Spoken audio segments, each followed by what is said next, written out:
Good evening, everyone. I am Anubhuti, the City President for Devghar District, Jharkhand of Wiki Water Resource Council. Welcome you all on behalf of Monday Munching, Musing with Women for Water.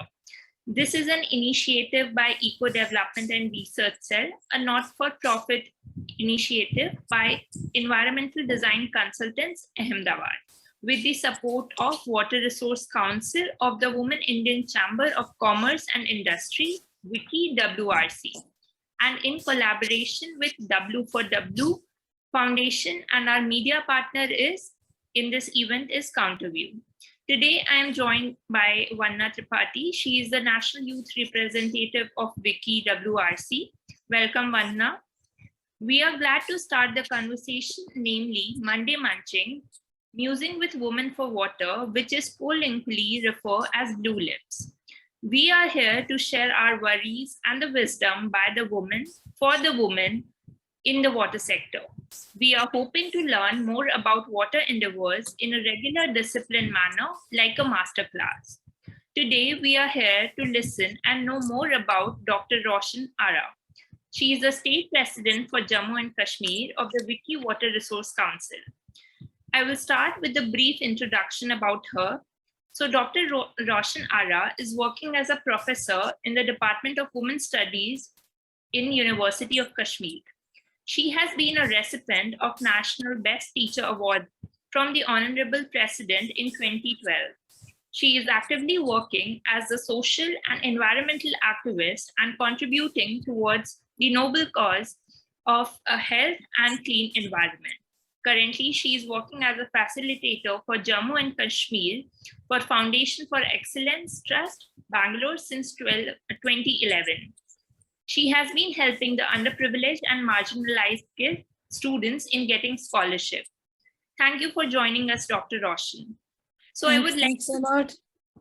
Thank you so much. So I would like to start the conversation by asking you, how did you start your journey in water sector? And how are you currently engaged in water? Yes, a very good evening to all of you, dear friends.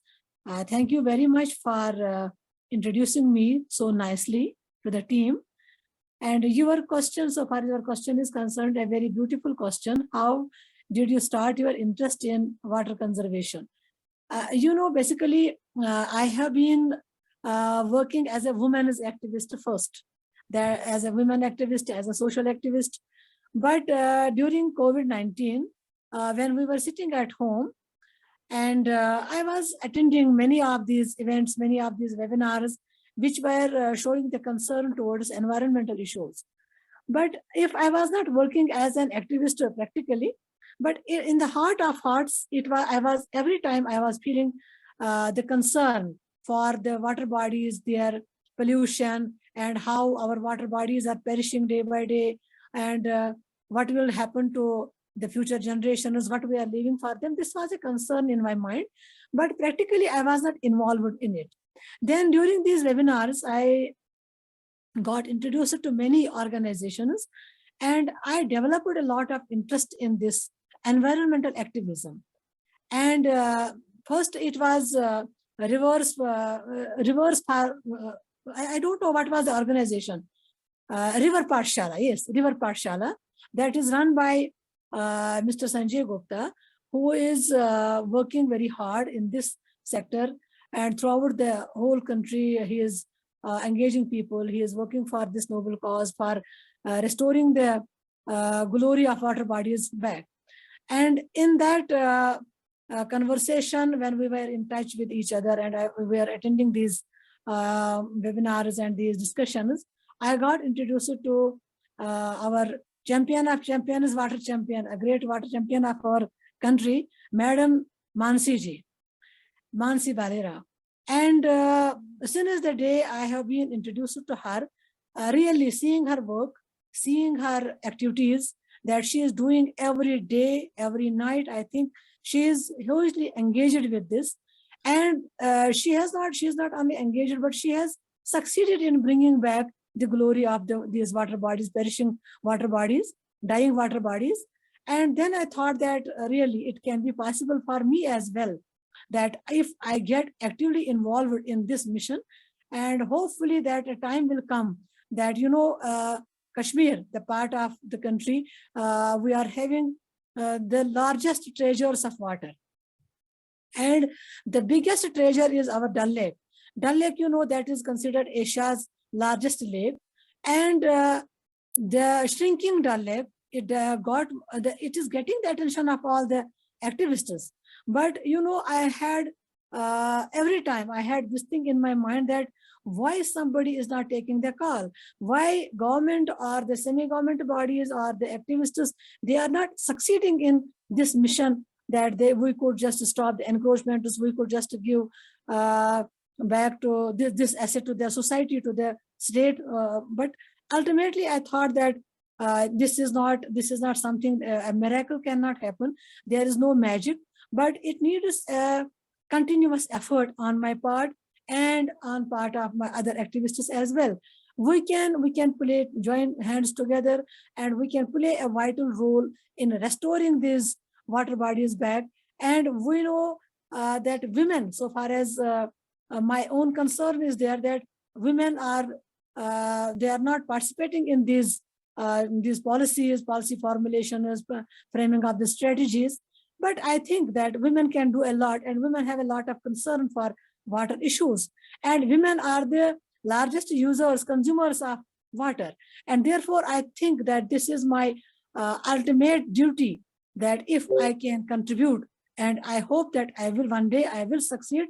And with this mission, that when we are joining together, when we are one, and we are a unifying force, and I hope that a time will come that we will be showing the path to the government as well, that how to save water first, how to restore the dying water bodies, how to get them back, and how to preserve and conserve water for our future generations. Because when we are talking about the sustainable development, how can there be sustainable development when our precious natural resources are vanishing? But being the conscious citizens of the society, of the nation, that it is our ultimate duty, our utmost duty, that we should pay heed to such issues, and we should play our active role. And that is, I think, that has been my motivation. And Mansi ji has been my inspiration, that she has brought me here, and I am ready to contribute in any of the activities wherever I can. Thank you. Thank you so much, Dr. Roshan. So like you mentioned that you started this journey with the environment and working for the environment during the COVID times. So you come from a very different background, like you have been working in academics for a very long time, yes, and now yes. you have shifted to environment. So I just want to ask you, like, did you face any sort of difficulties during this journey? Like when you started this journey of working for the environment, was the journey rewarding for you? How did you manage the shift? Yes, obviously. Once you start, because activism, every time when we talk about any issue, activism makes one very confident that you can do and you can succeed. But sometimes, when this sort of activism, I think there are more hurdles, there are more challenges, because there has been a lot of encroachment around the water bodies. And when last year, it was in 2021, when I saw some construction was going to take place around the Dal Lake, because our university that is located at the banks of the Dal Lake, and this is my route. And when I saw this, I think it was the month of July or May. Yeah, it was the month of July. And what I did, I tried to first consult other activists as well. Then I talked to a famous activist of our Kashmir, Dr. Raja Muzaffar Bhatt, and who has been all the way, who has been struggling for protecting the environment, protecting the water bodies. Then I called him that, please, if you have the contact numbers of Deputy Commissioner or any other officer who can take care and who can take call on this issue, that construction, the people who are going to construct this, I don't know what they were constructing, but they were They had kept their material, some sand, some pebbles, everything was just, it was stored there.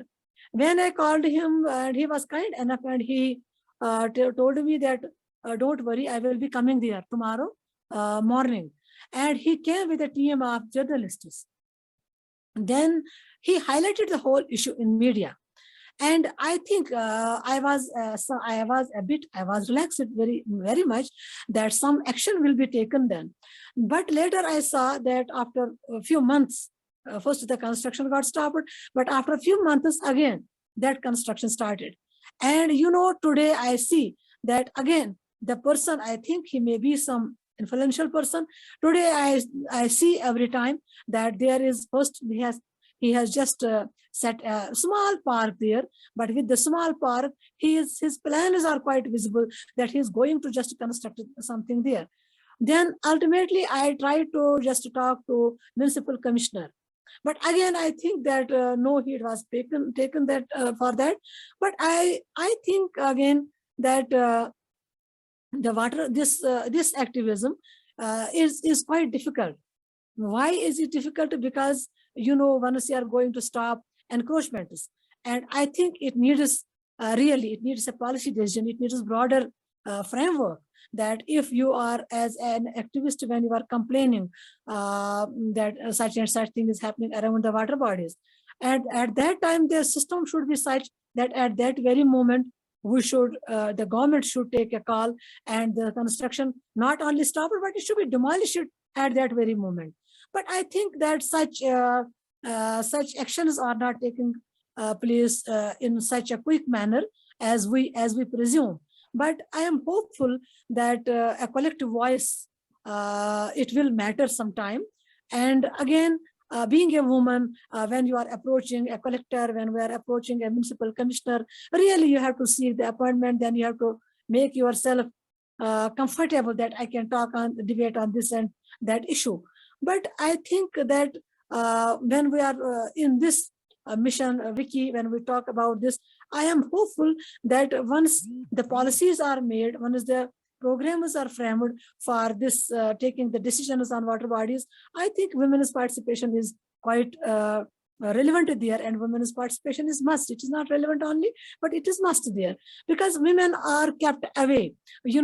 Women have been, just now I mentioned again that women are the largest users, consumers of water. It is not that they are using water for themselves only, but they are using this water for family, because the work they do, the cleaning, they are cooking, they are washing, they are taking care of the babies, they have to wash them off and on, and they have to clean the diapers, they are doing multiple chores. But while making use of water, I think if women face the difficulty of water, again, I think that this is the difficulty for the household. Then this will be the difficulty for the whole family, for the whole nation. But I think the planners, the policymakers, they should make a policy like this, that women's representation is quite relevant, and women's representation is must there, that women should take the decision of how to distribute the water and how to make women how to give them the accessibility of water. And I would also like to mention here that it was Professor Chris Cuomo from Georgia University. Once she was asked that by an interviewer that is it so that there is a moral link between women with nature? Then she answered, yes, it is a myth. There is no moral link between women and nature. But what I would tell you, that is, you will be surprised to know that oppressed are in solidarity with nature. Because what do we get out of this statement? That means women are always oppressed, but they are the conservators of nature. When we talk about Chipko movement, it is not that today we are coming forward just to play our role in conserving or preserving our water bodies. But we can talk about Chipko movement.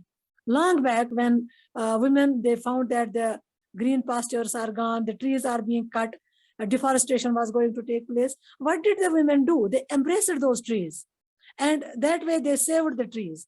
And similarly, every time we see that women naturally they have a more concern for water, and they should be given their due participation and in decision making, how to distribute this water. And in India, when we talk about Indian Indian scenario, here water is also distributed according to class and caste, right?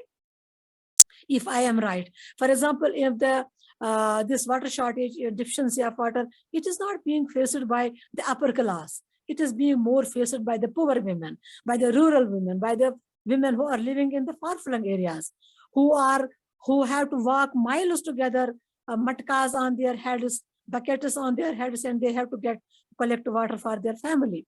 And in the urban areas as well, the poor women who have to wait for hours together for water tankers, when the water tankers will come and we will collect water for the family. This is a public concern. And one more important issue is that, all the streams, all the rivers, all the oceans, all the seas, these are considered the public property, the public resource.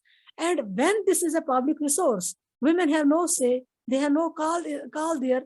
Therefore, how the government or how the planners or how the policy formulators are ignoring a 50% segment of their population. And if women are kept away from this decision making, I think the time will come that there will be a lot of crisis. And again, women are they are saving the water, they are preserving the water wherever they have their role. But ultimately, what is happening again? This water is being commercialized now. There is another challenge that we are facing. Water is being commercialized now. How? Because more and more industries are coming in, and they are just more and more dams are being built, and this water is being just used for either just generating electricity more and more. And on the other side, there are these water plants are being opened, and the water bodies, which was meant for this domestic use, which were meant for these poor people, this water is being exploited. It is being fitted in the bottles, and these bottles are being sold at higher prices, where water is being made unavailable for the poor people, for the common masses, especially women. Therefore, I think this draws our concern that the time is ripe, that if we are not still moved by what is happening around us, if today we are getting the water bottle for 20 rupees, we need to consider the people. We need to think of the people who are living on the urban slums, who are living at the far off places, that they, for 20 rupees, for them is a bigger amount, is a huge amount, which they cannot afford. Does it mean that the water will be only a luxury? If it is a natural resource, water will be a luxury, and this luxury it will be used and it will be exploited by rich people? No, we should raise our collective voice against this. We should make water available. We should clean the water bodies. We should start our drive. We should start a campaign. And when our water bodies are clean, the water will be accessible to women, and women's time will be saved. One important component is here, that women's maximum time is being wasted by just visiting the places, visiting the nearby sites to collect water. And this deficiency of water or collecting of water has becoming a big factor responsible for the school dropouts of the girls, because the girls of the poor families who are wasting a lot of time in the mornings, in the evenings to get water for the family, because society has kept the collection of water for the family. It is being considered, again, it is gendered, and this responsibility has been just put entirely upon the shoulders of women and girls. And that is why the women, these girls, they are dropping out from the schools. It means that it is playing a very vital role in the lives of women. If we are making water accessible to these girls, to these women within the reach of their families, I think these girls will be in the schools. They will be aspiring for big careers, and they will not be the laborers for the family, serving them, collecting the water for morning and evening and serving them. Therefore, I think there is a big call coming from within our own conscience, within our own hearts, that the time is right that we need to raise our collective voice, and we should just put in our best efforts to how to not only to restore, but how to stop the commercialization of water, and how to, because this is a natural resource, and this is not something that we can keep within, we would take to our drawing rooms, because this is a gift of nature, and which is a precious gift, and which is required for our own survival.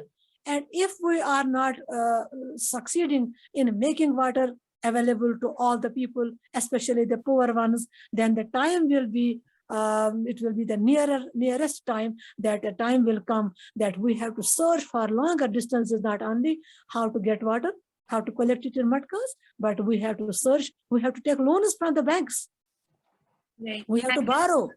Thank you. Thank you so much, Dr. Roshan. So I'm sure, like, after hearing your stories, a lot of women would get to know that it's never too late to start and work for the environment and nature. Thank you so much for sharing. Now I would like to invite Vanna ma'am to continue further. Thank you. Anything else? Thank you. No, Roshanji, we would like to hear more from you. You have very beautifully described the whole water issue.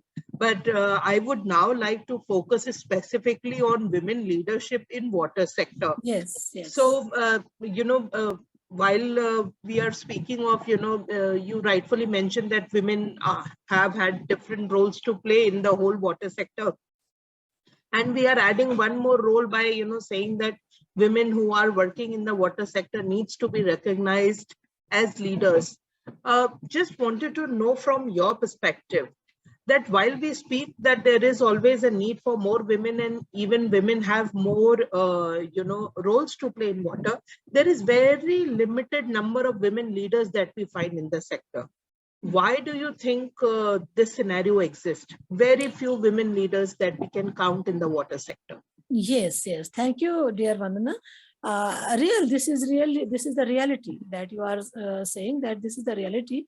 Basically, women themselves, they don't want to come forward, because as women, as you know, we are a suppressed class, we are an oppressed class, and every time we depend upon men.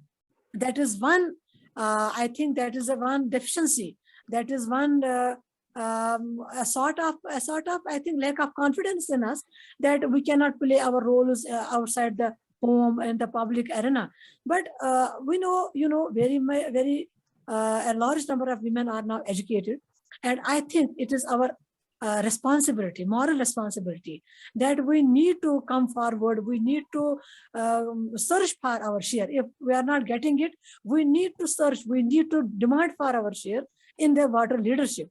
And when we talk about the public resources, all the resources, if it is property, if it is land, if it is anything else, any other asset, within the family, it all lies in the hands of men, right? And we women, what do we do? We sit silent, and we give credit to men that, oh, they are the better persons who can just handle these affairs, right?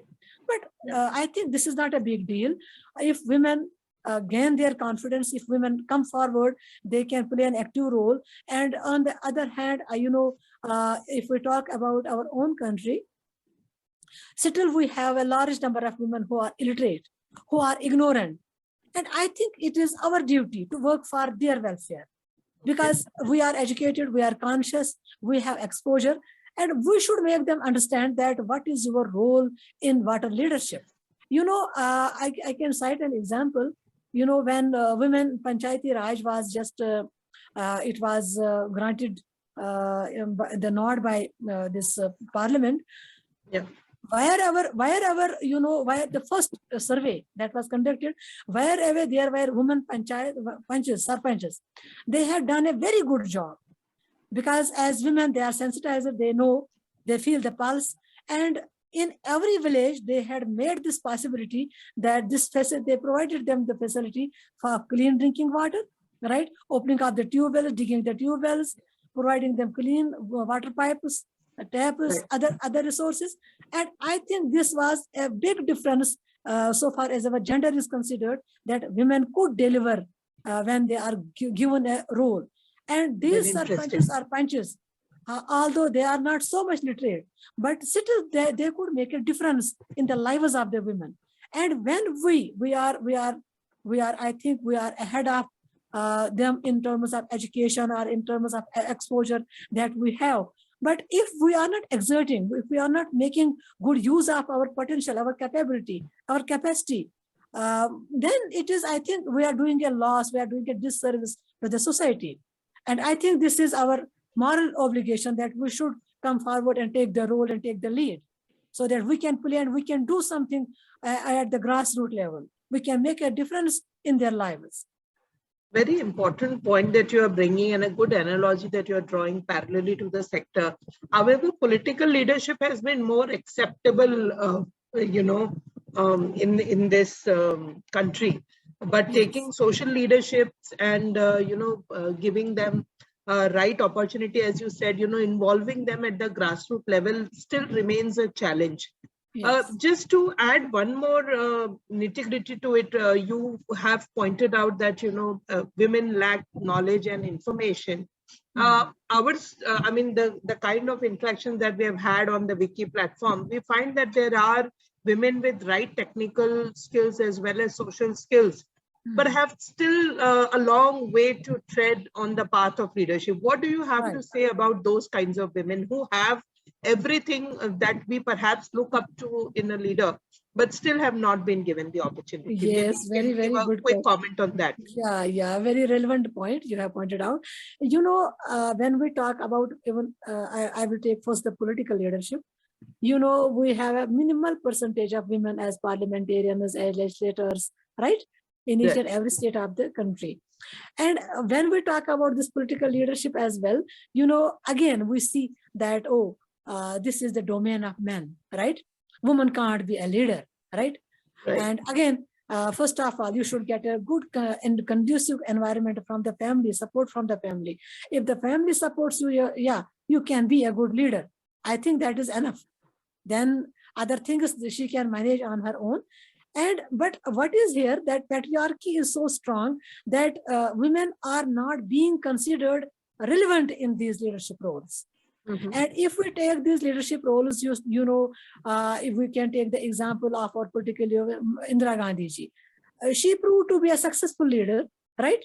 But it is not always, or we have Mamata Banerjee, we have many leaders today. But what is lacking there is that, first of all, it should be our own will. Right? We should have the willpower that I can do.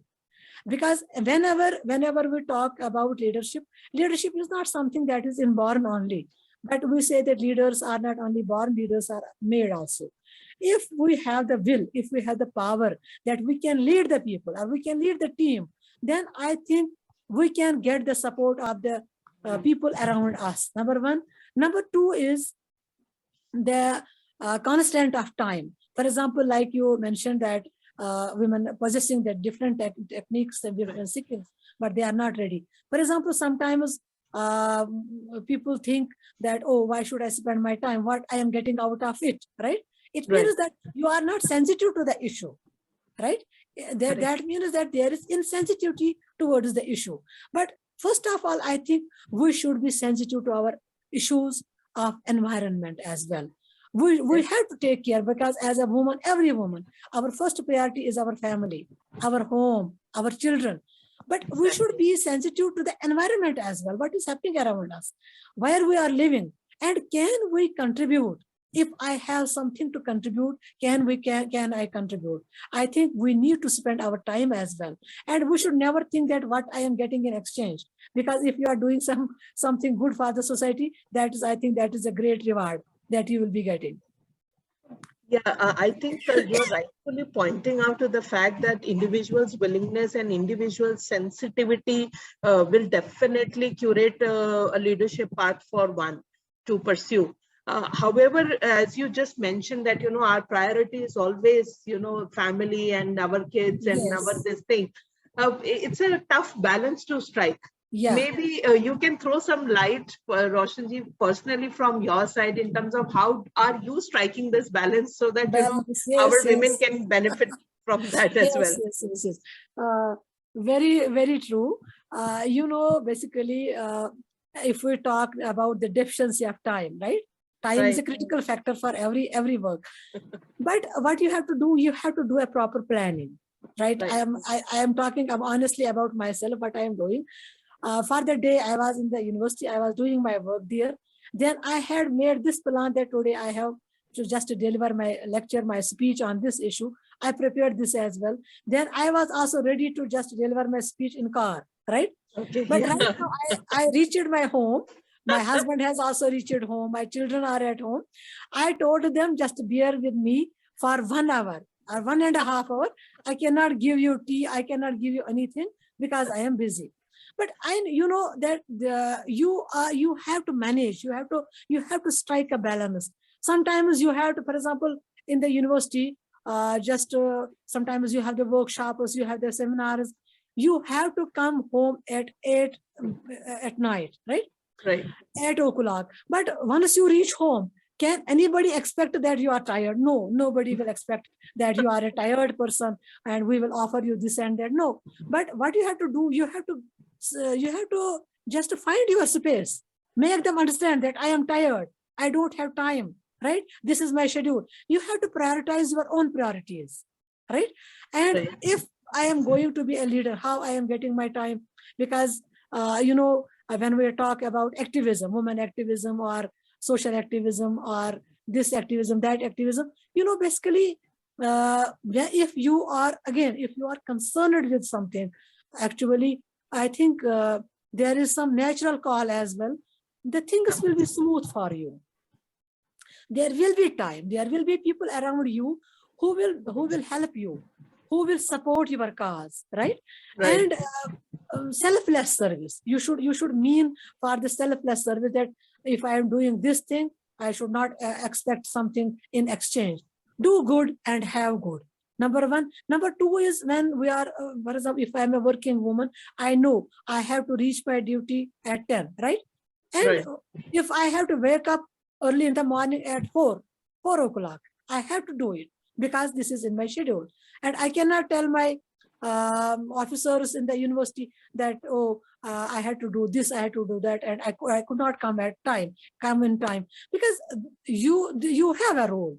And once you are assigned a role, it is your obligation how you will perform it. But at the same time, our priority, the first priority has to be home. It has to be your family, your kids, your husband. We should not ignore that role, but they have to be supportive. And they should Right. understand that if you are, for example, my husband, he could understand that, no, you have a lecture, we can wait, no issue. You take care of your lecture. This is enough, right? Because Right. they should understand that if we are doing some good job, if you are utilizing your time for the benefit of the society, right? Or if you Yeah. are doing something good, your talk, your write up, right? Your action, your any activity, and they should understand the relevance of your work, and they should give credit to you, and that really builds your enthusiasm, boosts your morale to do much better, I right? think you have very rightfully pointed out the role being played by others in our pursuance of Family as leadership. well. Yes. I think you have very beautifully pointed that out. It's very important to sensitize them as well in terms of what is the outcome of the effort that you are putting in right now. Just transcending from this to our current role in the Wiki leadership model, Yes. how do you plan, Dr. Roshan, that you're going to use Wiki as a platform to bring in more women leaders into this sector? What are your plans? If you can just quickly take us through that. Yes, since I have joined Wiki, every time, sometimes I don't get time to attend, but I am monitoring each and every activity, what is being done. And I am very happy that beautiful women around us, they are doing a very wonderful job. And my sincere attempt would be from my own belly, from my own locality. I want to make more women. First of all, I would like to make them aware about the sensitivity of this issue, because what role you are going to contribute, what will be your contribution, and if you are contributing, how it will just benefit our society, our nation. And then I think women from rural areas, I think more role has to be given to women from rural areas, because they are totally ignorant about this issue, and they don't know that our say will matter. And I think we need to just sensitize them to we should start a campaign, we should start many drivers, we should start our just making this banners, and just going to the villages on spot, and talking to the women about the relevance of water, because it is not only that we are talking about the water that we need in the kitchen or in our washrooms, but the people, the women, especially in the rural areas, they have to go, they need water for irrigation, and they have to just irrigate their these crops. And therefore I think we have a major platform, and with the help of our champion, our leader, who is our Mansi ji, I think she is very active enough, and with her support and with the support of everyone, we should attract the attention of the government as well, and we should sensitize our district collectors, our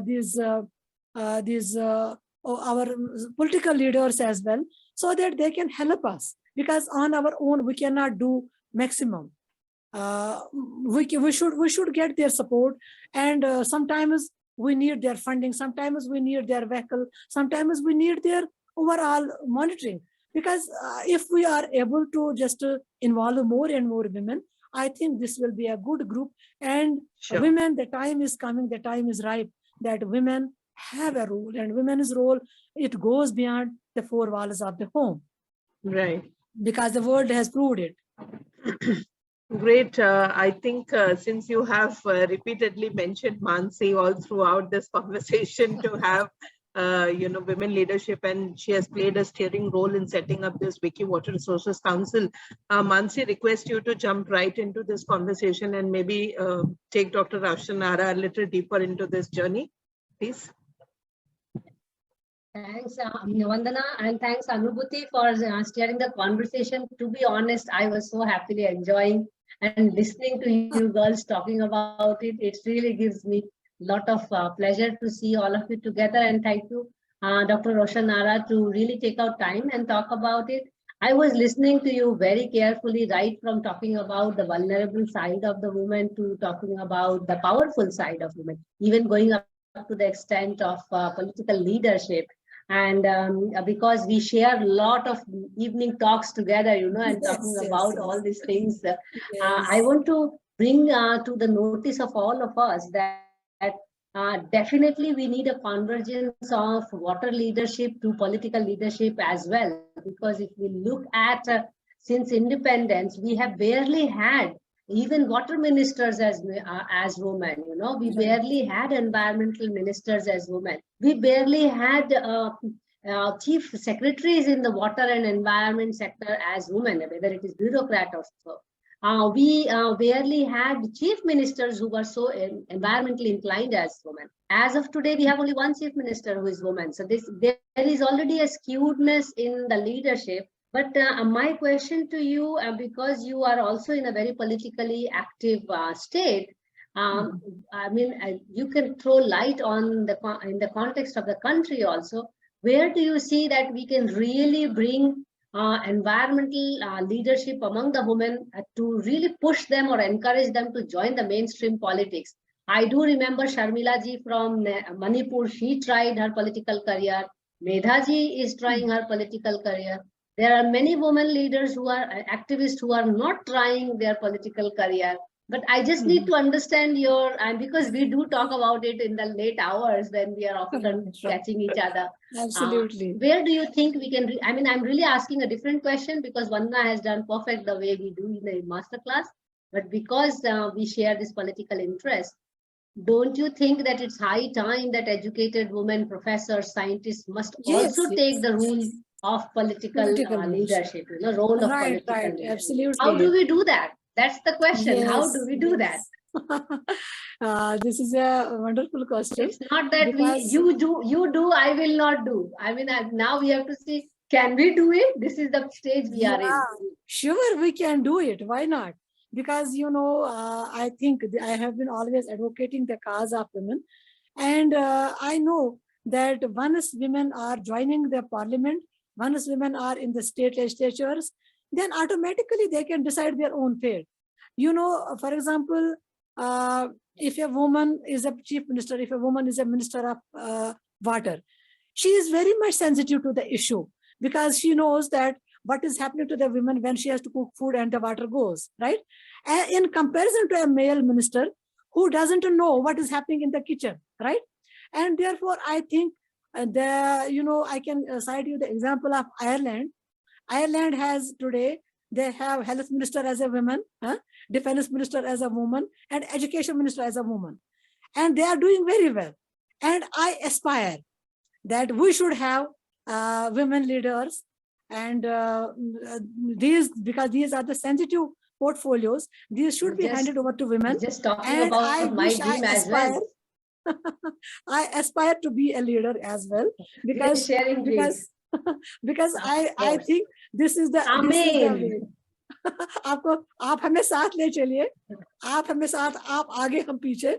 So I think this is the आगे right. पीछे नहीं, साथ में चलेंगे, साथ में चलेंगे. Because बात वही है. बिल्कुल. Whenever we have this leadership discussion, we are always looking at someone else to take the leadership role. Yeah, and I think we are also in the right time in a country where women have to really do something extraordinary even to join the mainstream politics, because you rightly mentioned that policy changes have to be brought from there. I think I will close my part of conversation with you here, because I was more of an observer today. So thank you, girls, for offering me this little window to really share this political outline. So over to you, Anubhuti, to take up the last part of the conversation. Yeah, thank you. Thank you very much. Thank you. Thanks a lot. Stay around. We still have last round. Okay? Yes, I am here. So much, Dr. Roshan, for sharing all the difficulties, all the things that you have shared with us was very enriching. We hope that a lot of women can step in and work